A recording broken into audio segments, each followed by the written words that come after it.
이쯤 되면 책은요, 우리들의 수다에 이용당하고 있는지도 모르겠습니다. 하지만 피가 되고 살이 되는 책 수다, 북구북구, 북튜버 이시안 씨, 북칼럼니스트 박사 씨와 함께합니다. 어서 오세요. 네, 안녕하세요. 반갑습니다. 원래 책은 이용당하라고 있는 거 아닌가요? 그렇죠. 사실 책은 도구잖아요. 그럼요. 저는 수다를 떤 적이 없고 진짜 촌철살인에 필요한 말만 딱 하고 가는데 사람들이 수다라고 생각하는지 모르겠네요. 아, 그러게요. 네. 그러네요. 저는 분위기 안 좋아지는 것 같긴 합니다만. 아니 저는 어릴 때부터 생활기록부에 항상 과묵하다 적혀 있었기 때문에 수다라는 단어가 굉장히 외국어처럼 들릴 때가 가끔 있습니다. 네. 저 집에 가고 싶어졌어요. 과묵이라고 적혀 있지만 특기에는 허풍 이렇게 적혀 있기 때문에 상세가 되지 않나. 허풍선이 남자의 제가 가장 좋아했던 동화 중에 하나예요. 역시. 정말 저도 좋아했던. 네. 네. 아주 재밌죠. 네. 네. 뻥의 어떤 극단을 보여주는 책이죠. 그럼요. 이렇게까지 가도 되나? 약간 이런 생각이 드는. 이게 들어보니까 이래가지고 사람들이 수다라고 생각하는 것 같네요. 여기까지 가버리네요. 오늘 주제 나오기 전에 벌써 한 5분을 이걸로 떠들고 있으니까 우리가. 아니 근데 그 책 괜찮네요. 다음에 그거 할까요? 우리? 다음에 한번 그거 한번 해볼까요? 좋다. 허풍선이 남자의 뭐. 완전 좋습니다. 완전 좋은 것 재밌죠. 같아요. 네. 아이들이 남작이란 말도 모르고 허풍선이란 말도 요즘에 모를 거예요. 그렇다. 네, 구라쟁이 뭐 이렇게 해야지 알지. 저도 사실 모르고 쓴 거예요. 지금 네. 허풍선이라니 무슨 뜻일까? 저희가 책 소개하면서 용어도 알려드릴 수 있겠군요. 피가 그렇군요. 되고 살이 되는 시간이네요. 네. 자, 피가 되고 살이 된다니까 오늘 읽어야 될 책 제목이 눈에 확 들어옵니다. 오늘은 사노요코, 일본의 에세이스트죠. 사노요코의 책 중에서 사는 게 뭐라고 라는 책 읽어보도록 하겠습니다.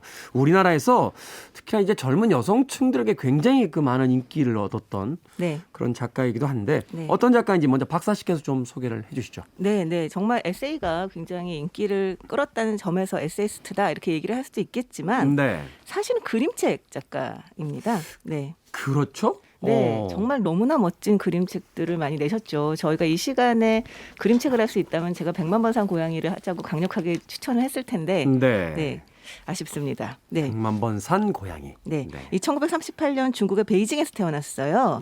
그러면서 일본이 패전하면서 일본으로 돌아오게 되는데요. 네. 정말 궁핍한 어린 시절을 보냈습니다. 사실 그 시기는 일본인들이라면 역시 패전이었기 때문에 그렇죠. 우리나라 6.25 이후처럼 다들 굶주리고 힘들었던 시절이었던 것 같아요. 예, 그런데 형제가 또 많았어요. 7남매. 7남매. 네, 굉장히 가난해서 오빠와 남동생을 영양실조로 일찌감치 잃었어요. 네. 그렇군요. 그리고 아버지도 고등학생일 때 돌아가셨고요. 이 평생 동안 불화했던 어머니와는 이 어머니가 치매에 걸려 돌아가실 즈음에 화해를 한 것으로 그 에세이에 이야기를 하고 있습니다. 네. 대학에서 디자인을 전공했고요. 백화점의 홍보부에서 디자이너로 일을 하다가 29살 때 독일 베를린의 조형대학에서 석판화를 전공을 했습니다. 석판화? 네. 그리고 4년 뒤에 7장의 입 미키 다쿠 동화집으로 작가로 등단을 하게 되죠. 네. 이 말씀드렸듯이 이분의 대표작은 100만 번 산 고양이일 텐데요. 이건 정말 100만 번을 읽어도 100만 번 우는 작품입니다. 고양이 집사들에겐 거의 바이블처럼 전해지는 책이더라고요.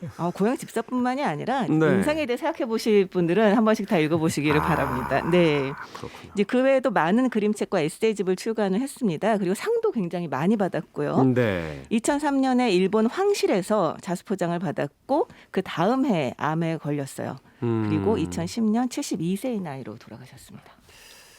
지금 어떤 현대의학으로 본다면 조금은 좀 아쉬운 나이네요. 좀 더 좋은 글들을 많이 쓰실 수 있는 나이였는데 특히나 이제 그 60이 넘어서 쓰셨던 여러 에세이들 저도 몇 권 읽어봤습니다만 뭐라고 할까요? 총기와 그 시크함이 전혀 사라지지 않은 건. 그렇죠. 그 유머 감각이 진짜 발군이죠. 정말 최고의 어떤 그 에세이다라는 생각을 하면서 읽었던 기억이 있는데 자, 이 사노요코의 그 많은 책들 중에서 오늘은 사는 게 뭐라고를 읽어봐야만 합니다. 이 주변 사람과 풍경, 자신의 과거와 현재까지 굉장히 다양한 에피소드로 엮어낸 책이에요. 특히나 이제 일기 형식으로 2003년부터 2008년까지인가요? 그 몇 년에 걸친 그런 어떤 소소한 이야기들을 굉장히 날카로운 시선으로 이제 엮어낸 그런 책인데 이 작가의 세상을 보는 시선 어떻습니까? 이 에세이라는 것이 사실은 거기서 모든 것들이 다 결정이 되는 거잖아요. 같은 세상을 어떤 시각으로 볼 것이냐, 거기에 네. 따라서 어떤 에세이로서의 이제 그 색깔이 만들어질 것이냐가 결정이 되는데. 근데 이게 사실 출판된 일기잖아요. 그렇죠. 그러니까 보통 자기가 일기를 쓸 때는 그냥 일기를 쓰지만 이게 출판된다라고 했을 때 에세이스트들이 쓸 때는 그래도 독자를 좀 의식하게 되는 게 있는 것 같아요. 아무래도 뭔가 좀 네. 좋은 말 쓰려고 하고 네, 뭔가 교훈을 남겨야 될 것 같고 나도 못 지키는 얘기 거기다 꼭 해주고 싶고 뭐 이런 거 있잖아요. 내가 뭐 치부를 드러내면 너무 창피한 얘기들은 살짝 감추고 그러니까 은유적으로 살짝 드러내는 정도는 있지만 그거를 이렇게 직접적으로 하진 않는데 이분의 일기는요. 남 따위가 봐서 뭐하리. 이거는 나의 그냥 얘기를 그냥 쓴다라는 느낌으로 치부는 치부대로 자신의 생각을 그냥 다 드러냅니다. 그러니까 수도국에 막 항의하는 장면이 나오잖아요. 네. 그렇죠. 사실 보통 일반 그 일본인들은 특히 뭐 혼내니 해가지고 자기 속마음을 그렇게 다 드러내거나 남에게 화를 내거나 그러진 잘 않거든요. 어릴 때부터 사회적 분위기가 그렇잖아요. 네, 뭐 네. 감정을 드러내는 거라든지 네. 이런 거 못하게 하잖아요. 일본식 그렇죠, 문화에서는. 그렇죠. 네. 그래서 그렇게 자기가 막 그 쏟아내고 그런 어떤 솔직함이 그 이분의 평소의 성격인데 네. 그런 것들이 이 일기에 그대로 드러나고 있어요. 그래서 어떻게 보면은 되게 자의식이 대단하신 분이다라는 생각도 들기도 하고요. 제가 사실 이 산호요코의 그 이제 베이징 출신이라는 것까지는 알았습니다만 네. 그 가게 이렇게 이제 부계나 목의 혈통까지는 잘 모릅니다만 간사이 지방 분이신 것 같아요. 관동 지방 분들 이런 분들 그렇게 많지 않거든요. 근데 간사이로 가면 오사카. 오사카 네. 세잖아요, 그분들. 아니 근데 이분이 네. 그 한류 드라마에 굉장히 홀릭하는 부분이 나오는데 네. 그때 이런 말을 해요. 거기 왜 나오는 아주머니들, 그러니까 한국 드라마에 나오는 아주머니들이 막 그 자녀의 결혼에 반대하고 막 억척스럽고 말도 많고 막 김치 그러잖아요. 싸대기 때리고 막 그렇죠, 이런. 그렇죠. 네, 네. 근데 그것에 대해 뭐라고 얘기하냐면 일본의 아줌마들이 못하는 것을 한국 아줌마들이 해서 보여준다 이런 얘기를 하는데요. 그렇지만 이분의 글을 보다 보면 웬만한 한국의 아줌마들보다 훨씬 세십니다. 그러니까. 네. 근데 지금 간사이 지방분 같다라고 그냥 네. 이렇게 느낌을 얘기하신 거잖아요. 오사카. 저 그렇죠, 약간. 오사카 갔을 때 그런 일이 있었어요. 그러니까 저희 와이프랑 이제 그 주점 같은 데 들어가는데 일본은 현재도 주점에서 담배를 피울 수가 있거든요. 실내에서. 제가 알기로 몇 년 전까지만 해도 그 네. 햄버거 집에서 그러니까요. 이건 뭐 한 4, 5년 전의 일이지만 네. 어쨌든 하는데 우리 와이프가 또 담배를 너무 싫어해서 저도 그렇고 저 담배 들어가다 나가려고 그랬어요. 그랬더니 거기서 잡더니 아니 왜 나가냐고. 물론 일본말은 모르지만 그런 억양이죠. 억양, 그래서 네. 아니, 담배 때문에 그런다고 하니까 막 그 어깨를 탁탁 치면서 좀 아프게 뭐 그런 거 갖고 그냥 앉으라고. 일본에서 안 그러잖아요. 도쿄에서 상상도 할 수 없는 일이거든요. 도쿄와 교토에서 상상할 수 없는 네. 일이에요. 오사카니까 가능한 거예요. 완전히 한국의 그 욕쟁이 할머니를 만난 것 같은 그런 느낌? 그래서 오사카랑 한국이랑 정서가 되게 비슷하다라고 느꼈었거든요. 그냥 만만하셨던 게 아닐까요? 그럴 수도 있고요. 아니에요. 몇몇 분들은 오사카는 조금 더 왁자지껄한 부산 같다라는 맞아요. 이야기하시는데 네, 네. 확실히 일본에서도 이 본인들도 아시더라고요. 네. 교토 분들하고 오사카 분들하고 또 안 친해요. 서로 저 내숭 덩어리들이라고 그러고 교토 분들은 또 저 시끄러운 인간들이라고 그러고 서로 뭐 이런 문화가 존재하는 것도 같고 또 도쿄 사람들은 대부분 이게 우리가 알고 있는 전형적인 일본인의 어떤 모습을 가지고 있는데 근데 사실 이 사나요코는 베이징 살 때부터 굉장히 성격이 강했어요. 네, 그래서 그 어머니도 사실 좀 성격이 강하시고 그래서 이 어머니와 충돌하는 얘기들이 나오는 걸 보면 네. 어떻게 보면 어떤 지역색이라기보다는 정말 이분의 그 원래의 성질이 그런 게 아니었을까라는 생각이 좀 듭니다. 성질머리가 원래 그렇다. 그렇게 말을 하고 박사 있었고요. 씨의 이야기를 네. 듣다 보니까 이시안 씨하고 저하고 또 초라해지네요. 아니 오늘 지역 제가 색깔로 몰고 간 오사카 우리의 얘기 한참 했는데. 무지함과 오늘 제가 이 작가 소개를 맡다 보니까 예. 저희 종족을 대변해서 사과 말씀드리겠습니다. 근데 정말 이분 같은 경우는 보면은 인간은 망했어. 라고 하는 생각을 좀 수밀관하게 좀 가지고 있으세요. 성격도 성격이지만. 네. 약간 좀 강도는 다를 수 있겠습니다만 저는 마리아마 겐지랑 약간 그 세계관이 좀 비슷한 듯한 그런 느낌도 받았거든요.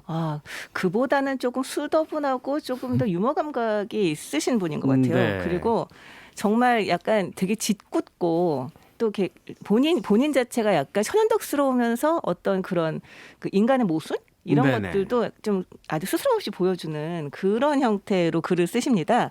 근데 정말 너무 저는 웃으면서 봤어요. 그래서 근데 이게 웃다가도 이게 천진난만한 웃음은 또 아니라서 네. 웃다가도 아 이게 이렇게 웃어도 될 일인가? 약간 이러면서 웃게 되는 그러니까 그런 글인 거죠.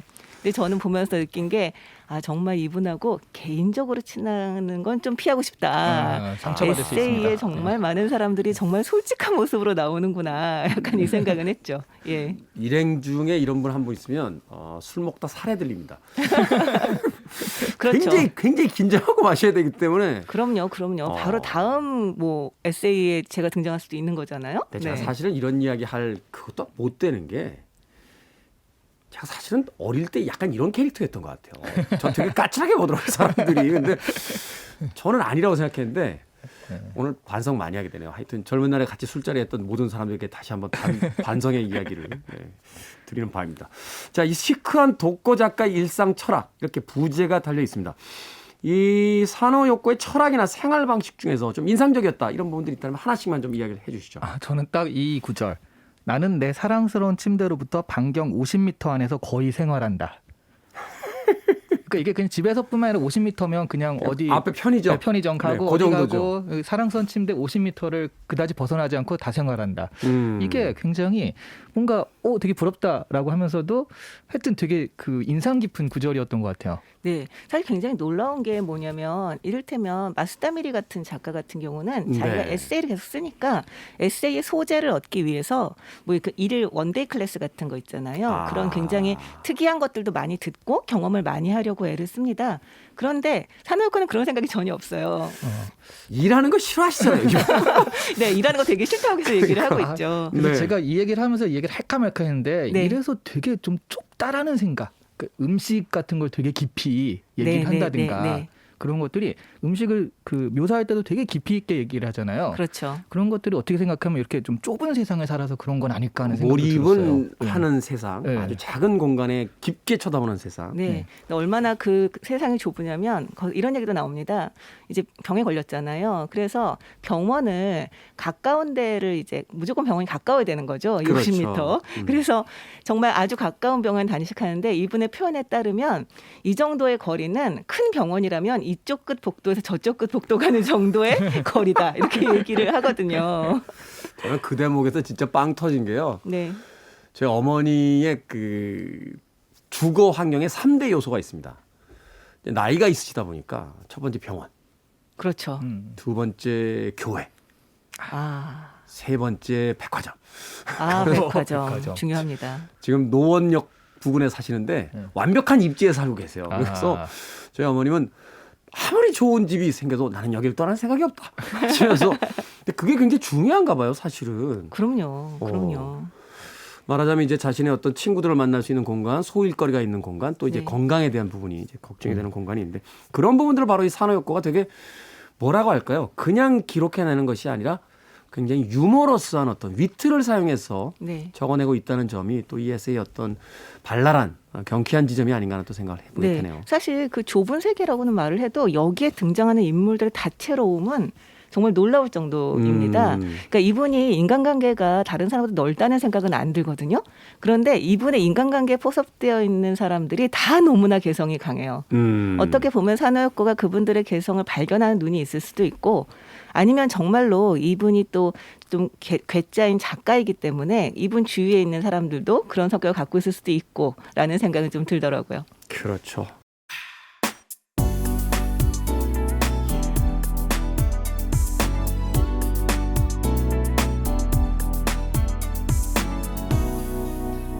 김태훈의 Freeway. 빌보드 키드의 아침 선택 KBS 2라디오 김태원의 프리웨이 북구북구 오늘 이시안 씨, 박사 씨와 함께 산호욕고의 에세이집 사는 게 뭐라고 함께 읽어보고 있습니다. 이 책을 읽으면서 이제 중간중간 흥미를 가지고 더 집중해서 읽게 되는 부분 중에 하나가 바로 한국 문화에 대한 이야기가 꽤 많이 등장을 해요. 그렇죠. 특히나 이제 한국 드라마에 대해서 이 산호욕고가 이제 그 암으로 이제 항암 치료를 받던 시절에 이제 주로 한국 드라마를 많이 봤었다 하는 에피소드와 함께 등장을 하게 되는데 어떻게 보셨습니까? 그 에피소드를. 너무 웃긴 게 한국 드라마를 보다가 턱이 돌아갔다고 그렇죠. 1년 동안 한 자세로 보다가 그러니까 옆으로 보다가 저 소파에 누워서 그 드라마를 옆으로만 보다 보다가. 턱이 돌아갔다라고. 그때 그렇죠. 친구들이 전화해가지고 한국 드라마 보다가 턱이 돌아갔다며 하고 놀리고 그런 장면들이 너무 웃겼고요. 그리고 스스로 자문자답을 한 것도 있어요. 자기는 한국 드라마에 재산을 탕진했다. DVD 사느라고. 그러면서 이병헌과 엄마 중에 누가 더 좋으냐라고 자문자답하는 게 있거든요. 이병헌이지만 그래도 엄마는 어쩔 수 없지 엄마한테 가는 그런 장면들이 네. 한국 드라마를 정말 좋아하시구나 하는 느낌이 되게 많이 들긴 했어요. 아니 근데 그 소파에서 한쪽으로만 바라보면서 턱이 돌아가는 경우 이래서 이제 한국 드라마 보는 거 그만두거든요. 네. 근데 반대쪽으로 놓으면 되지 않나요? 그러니까. 네, 아 이게 참 사람이 외골수가 되면 이런 생각이 안 나나 봐요. 근데 사람이요 이게 그 양쪽 다리 이제 한쪽 다리 꼬면 이렇게 골반 돌아간다고 하잖아요. 네네. 그렇다고 반대 다리 꾸면은 정상일 것 같은데 그게 아니고요. 묘하게 양쪽으로 뒤틀린대요. 아 맞아요. 그런 말은 있죠. 예, 그래서 사실은 한쪽으로 눕기만 해서 반대쪽으로 눕는다고 될 문제는 아니고 약간 핑계겠죠 유머러스한. 그렇겠죠. 근데 근데 저는 굉장히 신선했던 게 이 한국 드라마의 특징을 한국이라는 나라의 특징하고 연결시켜서 얘기를 해요. 네. 이 작가가. 그러니까 우리 같은 경우는 우리 드라마라서 그런지 그렇게 생각을 하게 되지 않잖아요.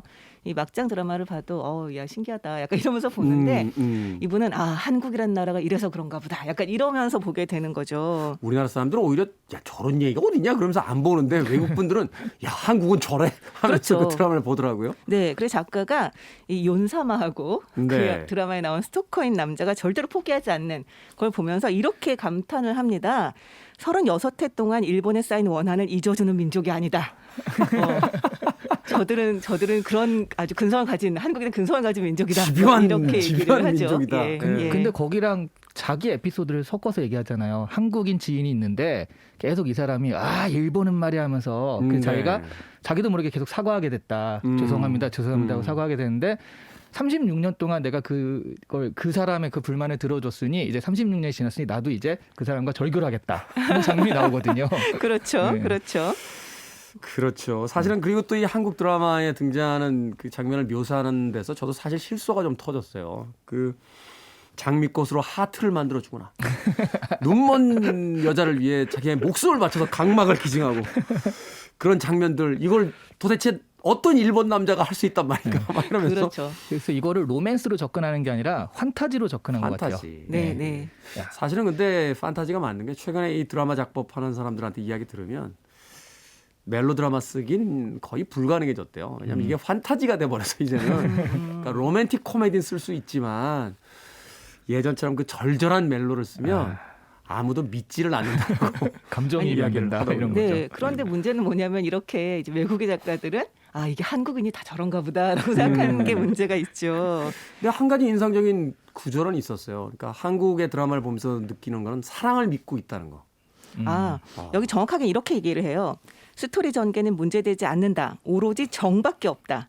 연인 사이의 깊은 사랑, 가족 간의 두터운 애정, 친구들끼리의 희생정신. 그러니까 정이란 정은 있는 대로 다 갖다 쓴다는 거죠. 네. 네. 그러면서 예를 들었던 영화가 뭐 친구 뭐 그런 작품도 보셨더라고요. 잘생긴 남자 배우가 나오는 건 다 찾아보셨더라고요. 네. 너무 노골적으로 잘생긴 남자를 좋아하신다 그러니까. 그렇죠. 네, 의사도 잘생겨야지 병원에 가시고. 네. 그런데 이 노년의 작가이다 보니까 단지 그렇게 인생을 밝은 면만을 가지고 깔깔거리면서 끝나지 않습니다. 이제 죽음에 대한 이야기들이 꽤 많이 등장을 하잖아요. 네. 그러면서 그 어릴 때 죽은 그 오빠에 대한 또 동생에 대한 이야기를 하면서 그 써내려간 문장이 굉장히 저도 가슴에 하나 닿았었는데 뭐 죽을 고비도 여러 번 있었지만 사는 동안은 죽을 수 없다라고 하는 그 삶에 대한 어떤 그 씁쓸한 예찬 같은 그런 이야기들 어떻게 보셨습니까? 이 노인의 삶 아마도 젊은 세대들이라고 할지라도 공감되는 부분들이 꽤 있었을 것 같은데요. 이게 사실은 노인이 되면 막 좀 노인까지 안 가고 한 40대 50대만 돼도요. 네. 요즘 젊은 사람들 하면서 약간 뭐 그렇게 꼰대짓 하는 사람도 있지만 되게 부러운 시선을 가지거든요. 저 젊을 때 나도 저럴 때가 있었는데. 근데 여기 이분은 전혀 그런 게 없어요. 젊은이에 맞아요. 대한 부러움이 없어요. 그래서 뭐 그 젊은이와 같이 이렇게 뭐 얘기를 하다가 나에게도 이 같은 젊은 시절이 있었을까라고 하면서 약간 그런 느낌이 나다가 갑자기 청춘이란 자신의 젊음을 깨닫지 못하는 것이다. 너도 머지않아 나처럼 되겠지? 아 고소하다. 이렇게 얘기를 하세요. 근데 그게 부러워하는 거 아닙니까? 그 부러워한다라기보다 그러니까 네. 지금 자기의 나이에 대해서 그러니까 부럽다는 건 자기의 나이나 자기의 그 상황을 좀 만족하지 못하는 거잖아요. 저렇게 되고 싶은데 자기의 상황에 만족한다는 거죠. 예, 그러니까 지금 암에 걸리고 치매기가 있고 그러네요. 이런 것까지도 다 만족하고 거기서 나는 내 생활을 한다라는 개념이 강해서요. 그래서 그런 부분에선 보통 젊은 세대를 되게 부러워하는 시선이 있는데 여기서는 그런 게 전혀 느껴지지 않아서 그게 되게 당당해 보여서 좋더라고요. 그런 차이가 있겠군요. 제가 예전에 밀란 쿤테라의 농담이라는 책 보는데 거기 밀란 쿤테라가 한 반 페이지인가 한 페이지에 걸쳐서 네. 젊은 세대 욕을 그렇게 해요. 젊은 게 젊은 거밖에 더 있냐? 경험이 있냐? 뭐가 있냐? 아무것도 없다. 막 이러면서 유치하고 막 이렇게 써내라가는 그 부럽구나. 대작가가 그걸 쓴 걸 보면서 아유 우리 쿤테라 아저씨가 이제 꼰대가 됐구나 하는 생각을 하게 됐었는데. 네. 아 근데 정말 저는 이거 보면서 이 사람이 정말 훌륭한 작가다라는 생각이 들었던 게 자기 어머니와 자기와 또 자기 아들의 세대에 대해서 굉장히 짧은 에피소드로 아주 이렇게 그 통렬하게 보여주는 장면이 나옵니다. 네. 뭐냐면 왜 보통 시간이 빨리 간다는 걸 아이를 보면 알 수 있잖아요. 이 작가의 아들이 잠깐 등장을 하는데요. 이 집에서 한마디도 안 하고 손님이 와서 아, 어쩌고저쩌고 인사하면은 라고 하거나 그냥 아예 그냥 흘끗 쳐다보기만 하고 네. 이랬던 아들인데 어느 순간에 수다쟁이가 됩니다. 어. 네. 그래서 자신이 손님이 왔는데 그 손님한테 이렇게 얘기를 해요. 요즘 젊은 애들은 도통 예의가 없어요. 이런 얘기를 하는 거죠. 작가의 아들이. 네, 이 아들도 이제 나이를 먹는 거죠. 네. 그걸 보면서 이제 정말 이 작가는 거의 아연실색하게 되는데요. 근데 이 아들하고 싸우는 장면이 나와요. 둘이서 막 이제 말싸움을 하다가 그 아들이 엄마는 자기중심적이다 막 이 얘기를 하니까 막 엄마가 반박을 해요. 그러니까 그 반박하는 게 벌써 그 증거다. 이러니까 그런 적 없어라고 얘기를 하는데 그 아들이 정말 봐라 엄마는 그런 사람이다 이렇게 얘기를 해요. 근데 여기서 작가가 딱 입을 다물어요. 그러니까 자신의 엄마가 그런 적 없어라고 하는 게 너무 가장 싫었던 기억이 딱 나는 거죠. 데자뷰가 탁 오는 거죠. 그러면서 나도 우리 엄마랑 똑같은 인간인가? 이건 유전인가? 막 이런 생각이 드는 거예요. 그러니까 입을 다물어 버리는 거죠. 그러면서 이제 쓰레기를 버리러 나가면서 이제 아들한테 이제 부르퉁하게 너 언제 좀 쓰레기 좀 버려봐라. 맨날 엄마만 시키고라고 했더니 아들이 엄청 큰 소리로 그런 적 없어라고 이야기를 합니다. 네, 정말 너무 현실성 있는 에피소드로 이 엄마와 자신과 아들의 이제 연면이 흐르는 성격을 보여주는 거죠.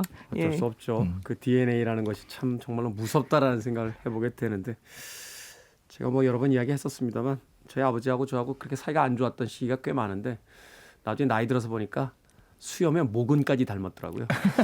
그래서 제가 피해갈 수가 없구나. 그걸 발견한 게 대단한데요. 수염의 모근을. 네, 제가 얼마 전에 읽었던 책에는 그 작가가 쌍둥이였는데 그 쌍둥이 그 어머니가 그 얘기를 해요. 나중에 너네 둘은 정말 쌍둥이지만 닮은 게 하나도 없는데 50이 넘으니까 정말 쌍둥이인 걸 알겠다. 둘 다 탈모가 똑같구나라는 장면이 나오는데 Free your mind. I want to break free. Are you free? I'm free. Freeway. 빌보드 키드의 아침 선택, 김태훈의 프리웨이, 북칼럼니스트 박사 씨, 북튜버 이시안 씨와 함께 북구북구 오늘 일본의 작가 사노요코의 사는 게 뭐라고 에세이집 읽어보고 있습니다. 자, 작가가 이제 암 환자입니다. 그래서 시한부 인생을 선고받게 되죠. 남아있는 삶에 대해서 쳐다보는 작가의 시선이 또 궁금합니다. 이 책이 사실은 그 베스트셀러가 되고 지금까지도 회자가 되는 여러 가지 이유 중에 하나가 단지 가벼운 어떤 위트만이 있기 때문이 아니잖아요. 네네. 그 위트 속에 이제 담겨져 있는 삶에 대한 어떤 깊은 성찰 같은 것들이 있기 때문인데 네. 어떻습니까? 정말 인상적인 부분이죠. 이 죽음에 네. 대해 생각을 하는 게 이게 이 작가가 암에 걸렸다는 걸 알고 바로 이제 의사한테 물어봅니다. 얼마나 기간이 남았냐? 그랬더니 죽을 때까지 얼마나 돈이 드냐? 이걸 이제 물어봐요. 그러니까 뭐 2년 남았다. 얼마나 든다. 얘기를 하니까 너무 행운이다 나는. 내가 정말 프리랜서라 연금이 없으니 90까지 살면 어떡하나 걱정이 돼서 열심히 일하고 돈을 벌었는데 이제는 돈을 그렇게까지 벌 필요가 없구나. 그러면서 병원에서 돌아오는 길에 근처 그 제규어 그러니까 외제차 자동차 사러 가시죠. 대리점에 가서 잉글리시 그린의 차를 바로 그 자리에서 적어주세요. 딱 이렇게 해서 사게 되죠. 자기는 평생 일본 차만 탔는데 네, 제규어를 딱 탔는데 네.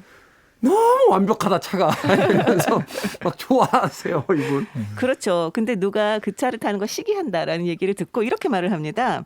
억울하면 너도 사면 되잖아. 빨리 죽으면 살 수 있다고. 네, 나는 이른에 죽는 게 꿈이었다. 신은 존재한다. 나는 틀림없이 착한 아이였던 것이다. 라고 이야기를 합니다. 그런데 신이 조금 시샘하셨나 봐요. 이름보단 조금 더 오래 사셨습니다. 그렇죠? 그렇죠.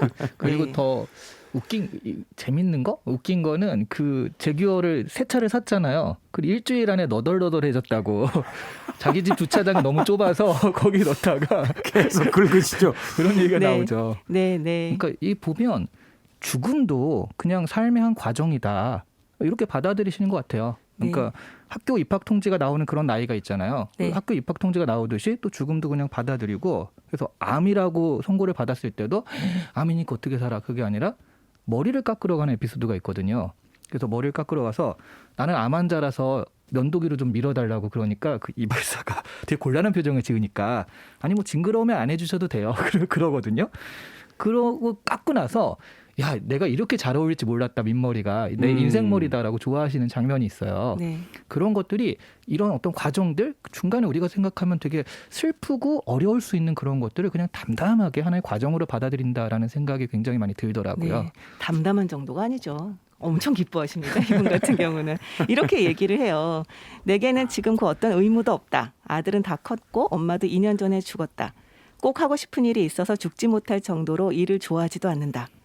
남은 날이 2년이란 말을 듣자 10수년 동안 나를 괴롭힌 우울증이 거의 사라졌다. 인간은 신기하다. 인생이 갑자기 알차게 변했다. 매일이 즐거워서 견딜 수가 없다. 죽는다는 사실을 아는 건 자유의 획득이나 다름없다라고 얘기를 하는데요. 이런 기쁨에 더해준 건 그거죠. 사람들이 문병 올 때마다 얼굴이 새파랗게 돼서 멜론을 사온다. 그러면서 그런 이야기를 또 책에 담아 놓으셨더라고요. 내가 죽는 거는 아무렇지도 않다. 근데 네. 내가 사랑하는 사람이 떠나가는 건 너무 슬프다. 네. 죽음이란 나의 죽음을 통해서가 아니라 남의 죽음을 통해서 체감된다. 네. 라고 하면서 사실은 그 이야기 들으면서 참 여러 가지 생각을 하게 됐어요. 그 100세를 넘어서 지금도 왕성하게 강연하시는 그 한 철학자분의 네. 이야기를 들었었는데 내가 사랑했던 사람들이 떠나고 나서의 상실감. 그렇죠. 사실은 그 이야기를 듣고 나서 문득 그런 생각이 들더라고요. 제가 만약 100살이 됐는데 장수를 하고 인생의 어떤 복을 누리고 있다라고 생각이 될 수 있겠습니다만 내가 사랑했던 선배, 친구, 심지어 후배들, 동생들 이런 사람들이 다 세상을 떠난 뒤에 혼자 남겨진다는 건 어떤 기분일까. 네. 사실은 그것이 더 공포스럽고 두렵지 않을까 하는 생각을 했었는데 아마 그런 이야기를 또 우리에게 전달하고 있는 게 아닌가 하는 또 생각이 듭니다. 죽음이 피해갈 수 없다라면 어느 순간 자신의 죽음을 아는 것도 축복이다라고 이야기를 하는 것 같아서. 근데 네, 저는 그 우리 테디 그 말씀하신 그거 그 주변 사람이 죽는 게 더 슬프지 나는 아무렇지 않다 이런 거를 보면서 되게 자기중심적이다는 생각을 오히려 했거든요. 네. 왜냐하면 다른 사람이 나한테 어떤 상처 입히는 거, 이 사람 때문에 내가 슬픈 건 싫은데 내가 다른 사람한테 상처 입힐 수 있다는 얘기잖아요. 내가 먼저 죽는다면 네. 거기에 대해서는 어떠한 차라리 잘 됐다, 좋다 이렇게 하는 거는 이시안 씨 아이 있으시죠? 네, 그래서 그래요. 아 그런가요? 박사 씨하고 저하고는 비교적 자유롭거든요. 아 네, 그렇죠. 비교적. 우리는 이제 사실 이제 부모님들이 천수를 누리시고 이제 하늘나라에 가시면 말하자면 세상을 떠나시면 그 다음엔 뭐 그뒤 그렇게 꺼리낄 게 있을까 하는 생각이 저도 사실은 들어요. 네. 네, 사실은. 사실 저는 조금 공감하면서 이 공감하는 게 약간 슬펐는데 네. 정말 이 프리랜서로 태어나서는 아니죠.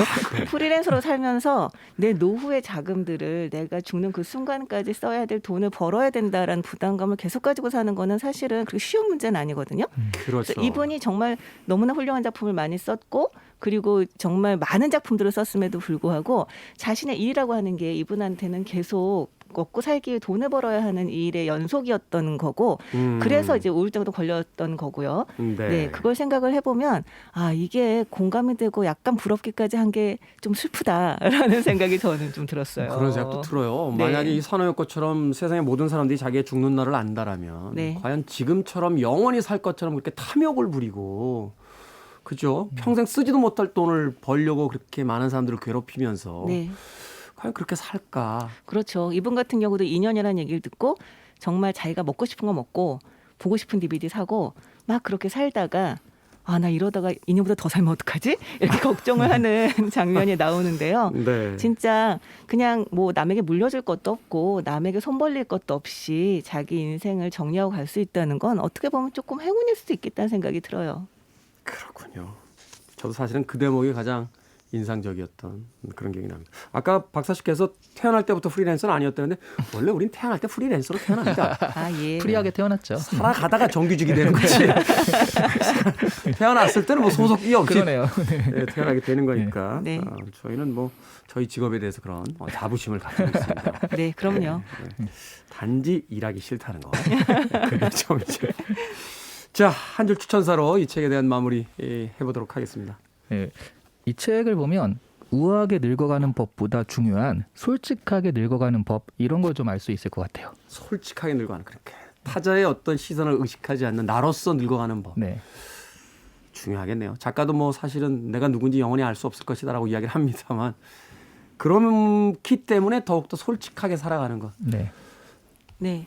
저 같은 경우는 그 아까 말씀하셨듯이 그 음식 얘기가 많이 나와요. 자기의 이제 끼니를 자기가 해서 먹는 이야기가 나오는데 저는 거기서 정말 그 삶이라는 게 뭔지에 대해서 굉장히 많이 실감이 나더라고요. 네. 그래서 삶이 너무 무겁게 느껴질 때 나를 위한 한 끼의 밥을 해 먹으면서 읽을 만한 책이다라고 권하고 싶습니다. 왠지 그때는 카레 라이스를 먹어야 될 것 같아요. 맞습니다. 삶에 대한 여러 가지 예찬이 있겠습니다만 나를 위한 그 따뜻한 밥 한 공기를 만든다는 것 그것만큼 또 삶에 대한 예찬이 있을까? 영원히 살 수 없다면 죽음에 대해서도 한 번쯤은 생각해 봐야 될 때 이 사는 게 뭐라고 산호욕고의 삶과 죽음에 대한 이야기 한 번쯤 꼭 권해드리고 싶습니다. 북구북구 오늘은 산호욕고의 사는 게 뭐라고 읽어봤습니다. 다음 주는 모험을 떠나보도록 하겠습니다. 모리스 르블랑의 바로 그 유명한 궤도 아르센 루팡이 등장하는 기암성 읽어보도록 하겠습니다. 북튜버 이시안 씨, 북칼럼니스트 박사 씨와 함께했습니다. 고맙습니다. 네, 네, 고맙습니다. 감사합니다.